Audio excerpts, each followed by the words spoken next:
And here you might see here in the studio with me, José Ferro from Lean Institute Brazil. Hello, José. How are you? Hello. Hello, Roberto. Hello. And Mark Reich from Lean Enterprise Institute. Good morning, Mark. Mark and Jose will be talking to us about the all-important relationship between daily management and Hoshin Kanri. So I will leave the stage to them. Thank you, guys. I think we're supposed to have Matt here. All right, here comes Matt. And Matt, of course. Matt. Hi, Matt, moderating the session. Good morning, everyone. Hi, everybody. Hi, Jose. Out. Hi, Mark. Hi. Oop, I think we lost Jose. Is Jose still with us? Yes. Roberto, you can come out. Okay, well, we don't see Jose, but we get there we are. We're back online there. All right, well, thanks for joining, everybody. My name is Matt Savas. I'm with the Lean Enterprise Institute, and I'll be moderating a discussion with Mark and Jose. Before we get started, I'll offer a brief introduction to both. Mark is a senior coach and chief engineer for strategy at the Lean Enterprise Institute and author of the new book, Managing on Purpose, using Hoshin Kanri to develop strategy, align teams, and grow leaders.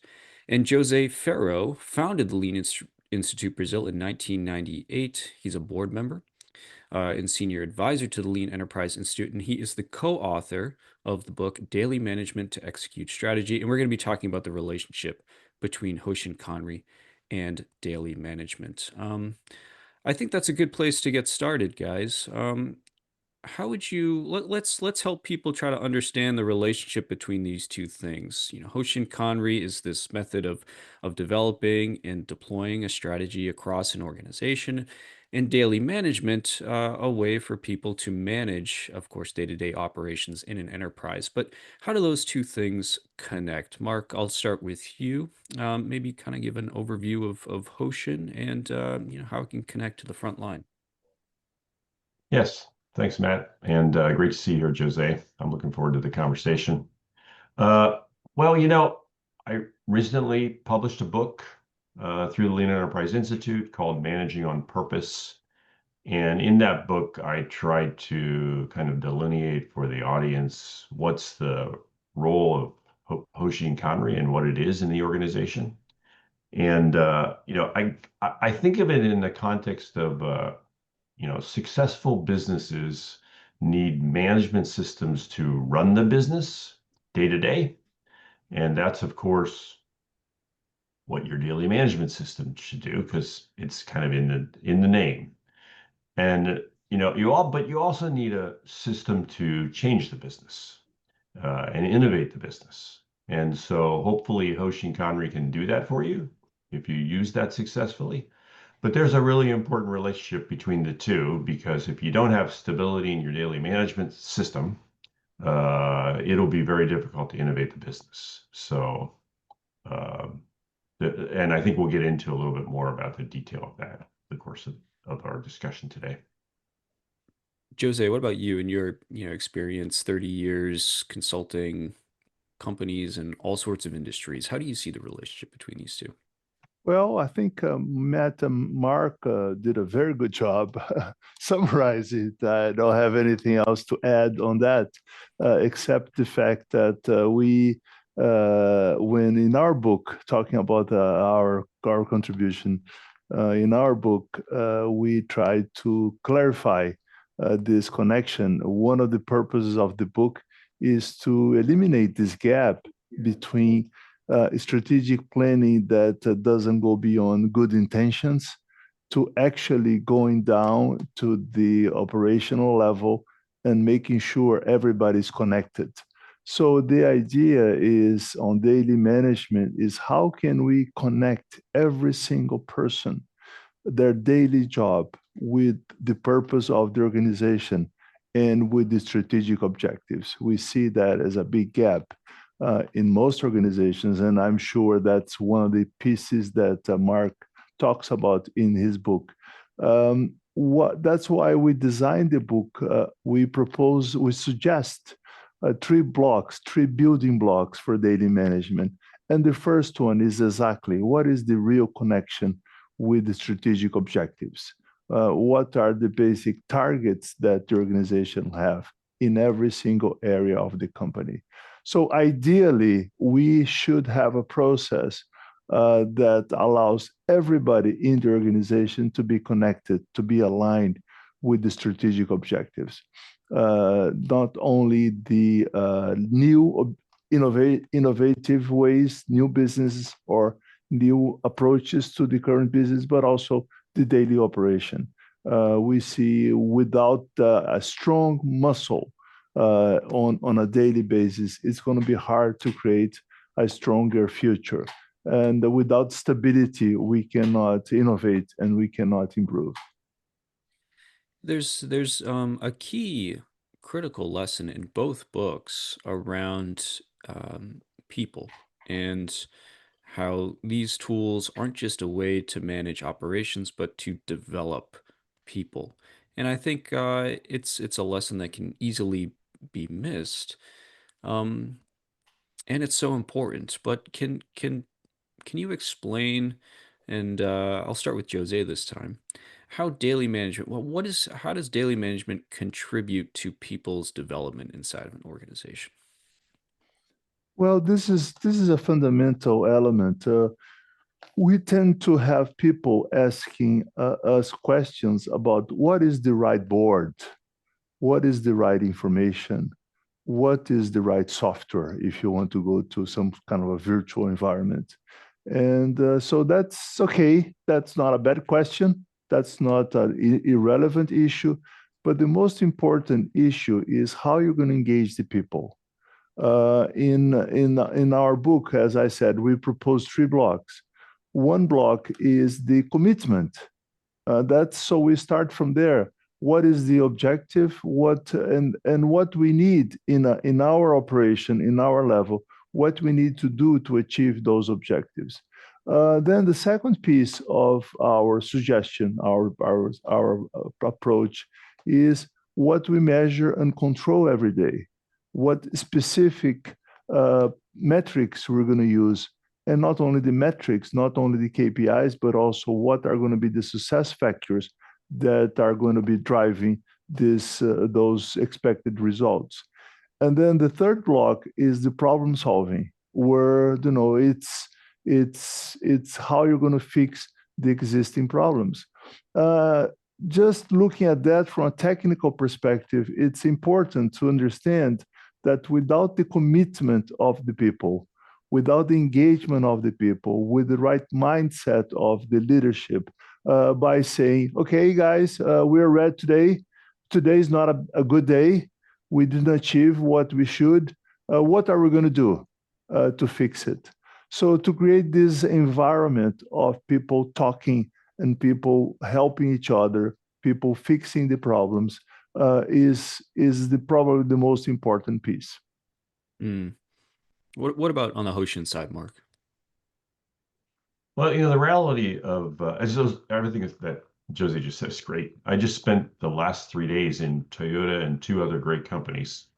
And I mean, it's hard to say more than 2 words without talking about human development. I mean, that's a primary core of the Toyota production system of Lean.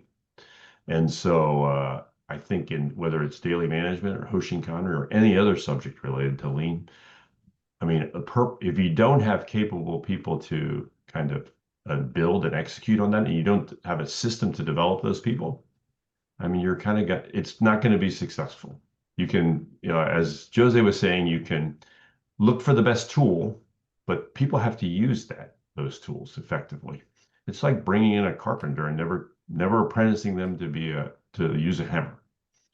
So I think that, in Hoshin Kanri, because it is a mechanism for changing the organization, I mean, it's often that's the role of leaders in the organization. So I guess first and foremost, it is a methodology to develop leaders.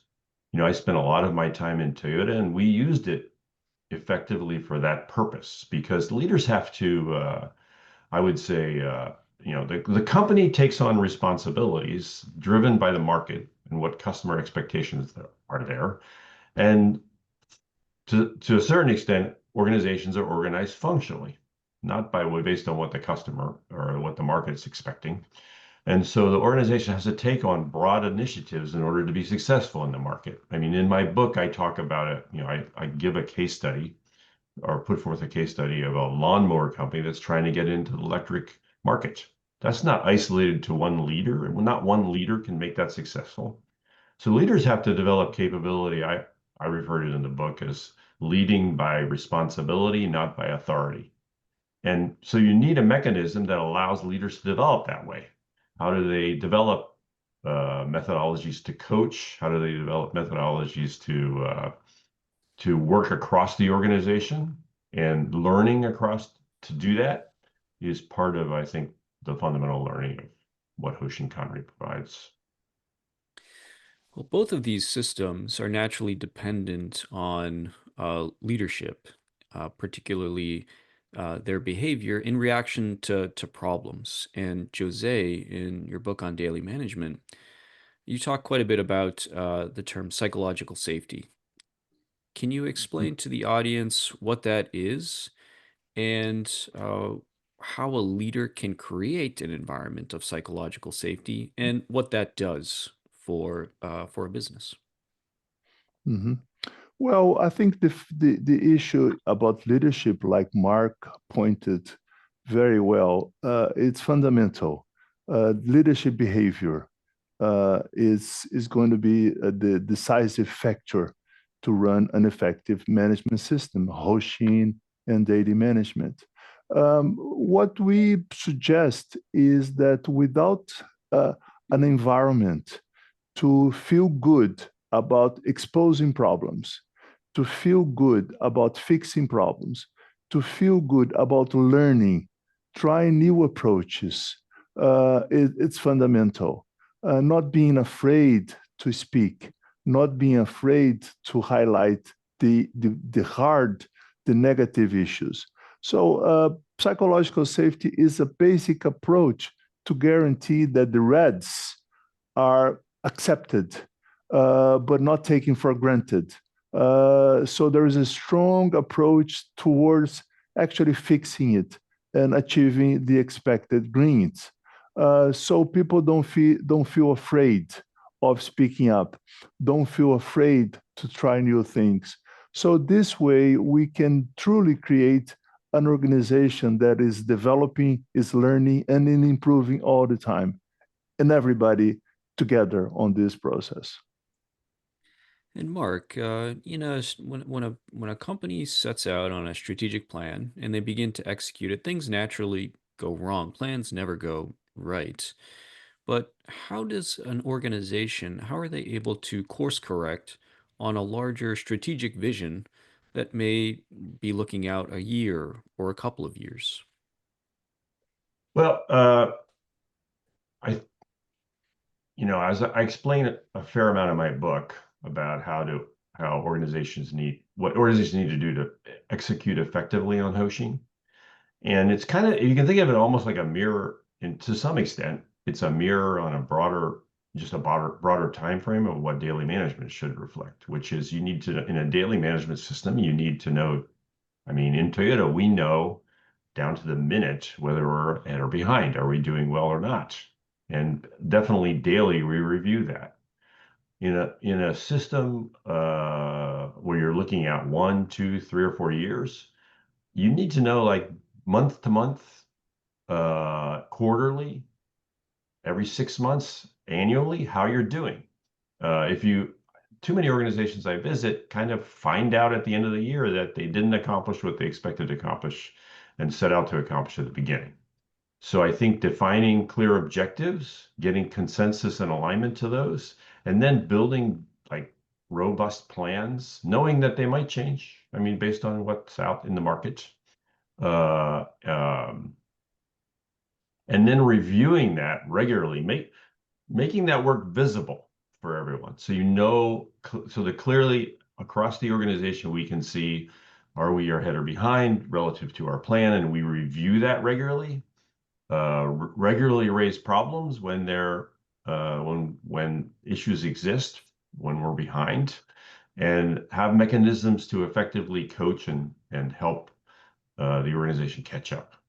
I think, and in the book, we talked specifically about something called an OBEA, which is not necessarily unique to, this is where our important crossover here between Jose and me. I mean, that's not unique to Hoshin. I mean, I think the same thing exists. I mean, like I mentioned to you, I was just at Toyota. I mean, they had a very good OBEA that reflected what happened on a day-to-day basis in each area of the shop. I think making that work visible so everyone understands how they're doing.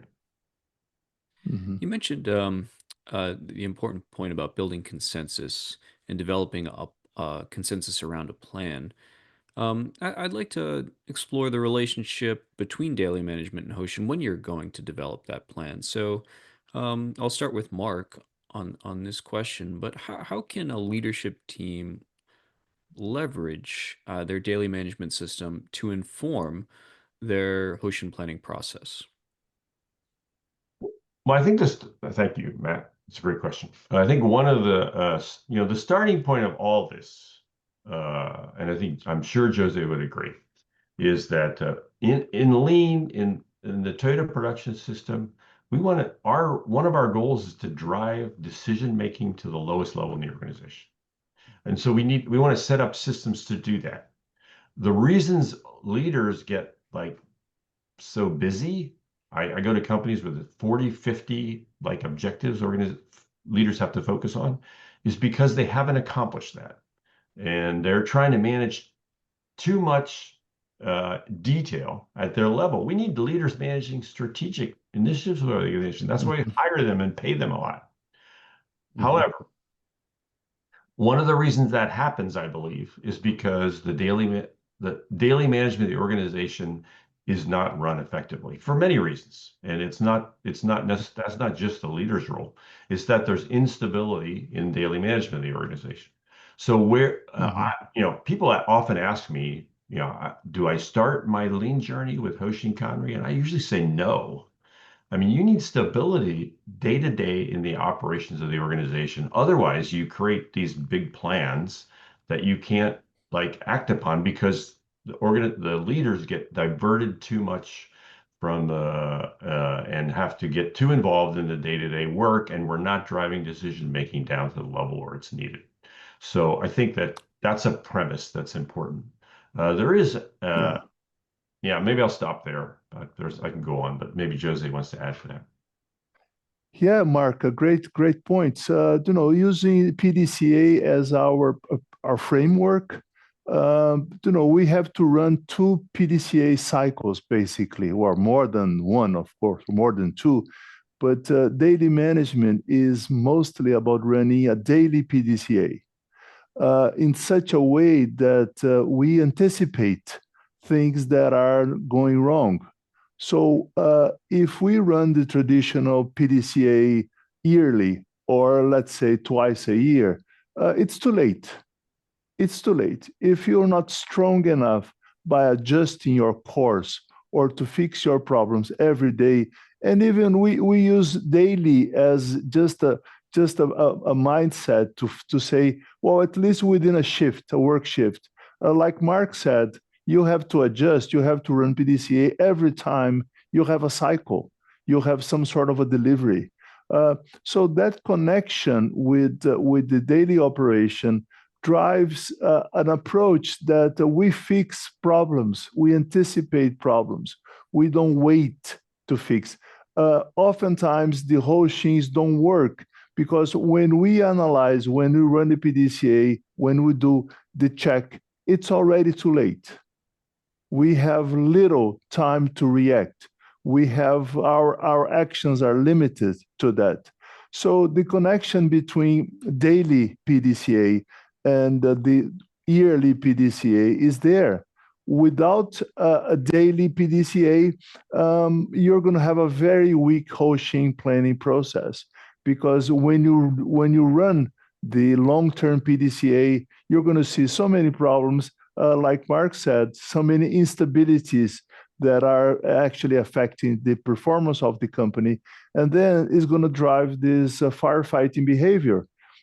people going down to see what's happening instead of developing the capability of the people to fix the problems. Managers and senior managers try to get into the firefighting, into the troubleshooting process, and they forget that their role is not there. Their role is actually develop the capability of the people to do that work, but concentrate on the new initiatives, the things that are going to make an impact in the business. So basically, daily management is about running a business well, focusing on the problems that we have every day, so people can have time to focus on the new things that will actually change the organization. If you do daily management extremely well, but doing exactly the same things, you may not have a successful organization. At the same time, if you drive a very elegant, a very challenging, a very compelling story about the future without this daily management capability, then it's going to be just a dream, and you're never going to achieve your dreams. Well, I think that's a good place to talk about the conflict between innovation and stability. A lot of organizations struggle with that. How can leaders in an organization figure out the balance between taking that leap forward and building stable operations? What advice would you give to an organization struggling with those two things, or how to balance those two things? I'll start with Jose. You were just sort of speaking about it. Mark, I will start with you. Okay. Okay. It's if it was an easy question, I would answer it, but it's another tough one, Mark. I don't know about that. I'm sure you can answer. But the you know, in all this, what's interesting is that particularly around the, I would say, the concept, the strategy side of things, there's this idea that, I mean, this is something that's like this event-based system that happens once a year, and like top leaders get in a room and they figure out what the company's going to do. And I think the concepts that are in my book about Hoshin Kanri are not that at all. It's very much a top-down and bottom-up system. So because you want people innovating from inside the organization. Of course, you want leaders who can lead the organization as well. And I think part of that is building, my point is part of that is building like a mechanism. Hoshin Kanri's strategy is a process. So if you can build a robust process for that, it's going to make the organization more like, I think, lead to more success. And so the connection between, back to your question, between like that I don't know if it's a conflict, but it's a relation. There needs to be a defined, structured relationship between daily management and Hoshin Kanri. And I talk about it in my book. And that is that, organizations take on strategic initiatives. I say start with 3 to 5. You shouldn't have more than that. And that kind of puts a limit on what organizations can do then in the organizations I've helped. And then once you've like gone through what Jose was just talking about, that large PDCA, for a year, 2 years, you've focused on that objective, it can be moved to daily management. Look, I'll use the example I often use in Toyota. When they introduced the Prius, it was a brand new technology, hybrid technology back in the late 90s. Toyota introduced that vehicle. The company, that was a Hoshin priority for the company because they had to think about how to develop it, how to produce this, a different car, how to market something like that that's different from anything that's existed in the marketplace before. Now, Toyota's got hybrid vehicles on almost every car they sell. So it doesn't require an innovative initiative anymore. It can be managed as a daily management issue. And I think that's a important part of that relationship. Yeah. Well, Mark, just to add, in my view, innovation is not an engineering issue. Is not only a product development issue, but it's a company-wide organizational cultural change. Yes. Everybody should be innovating all the time, should be improving all the time, fixing problems all the time, every day. And that creates the muscle necessary and the environment and the culture and the assumptions actually to drive this innovational behavior. I've seen a lot of companies without this muscle trying to generate, bring new technology. For example, those past few years, we have a lot of people talking about artificial intelligence. Many companies see that as a technology, a new technology. And that's okay, but they'll fail. We'll miss the opportunity to really develop the capabilities around those new technologies. So those new technologies can be extremely positive unless you have this innovation mindset. This innovation means fixing daily problems, fixing the problems every day, trying new things every day, learning every day. So an organization that keeps learning every day, engages everybody in this learning process, tends to be, this is kind of a hypothesis, tend to be more successful with big innovative things. Can I add something there, Match? And that is that a little bit what Jose was saying. You know, this idea of innovating from the bottom up, it has to be, I mean, there's another relationship in all this is leaders need to understand what's going on. Like instead of sitting in a conference room and figuring out their strategy, they need to understand on a daily, weekly basis what problems exist in the work, because those are the problems that organizations struggle with to deliver good quality, timely to the customer. And so if leaders aren't getting into the work and understanding those issues and supporting that innovation, and then it's not going to be successful either. So there has to be, I mean, there's a whole mindset change that has to happen with, I think, how leaders think about their role not being to like just define the direction, but also understand that connection between the difficulties in the work and the direction of the organization. Yeah. Well, with just a couple of minutes left, I think that's a good opportunity to ask one final question here. If you could advise a leader on this topic, what do you think is the single most important behavior they should demonstrate or try to change to influence the success of these management systems? Jose? It's hard to highlight one single behavior, Matt. But I think only 2 minutes, Jose. I think the connection between strategic objectives and daily operations is the fundamental mindset. You have to connect those. It's not I only think about strategy or I only think about operations.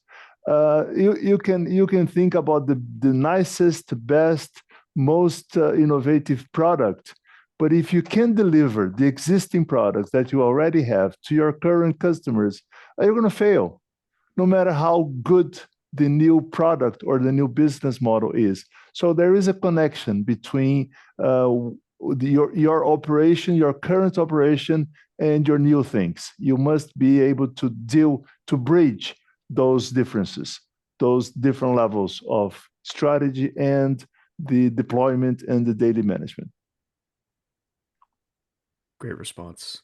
I think our time is coming to a close, but I do want to say you can check out both of Mark and Jose's books. They're called Managing on Purpose by Mark Reich and Daily Management to Execute Strategy by José Ferro. Thanks, Jose. Thank you. Thank you, Mark. Thanks, Mark. Thanks, Good discussion. Good discussion. Thank you. Bye-bye. All right. I'll hand things back over to Roberto.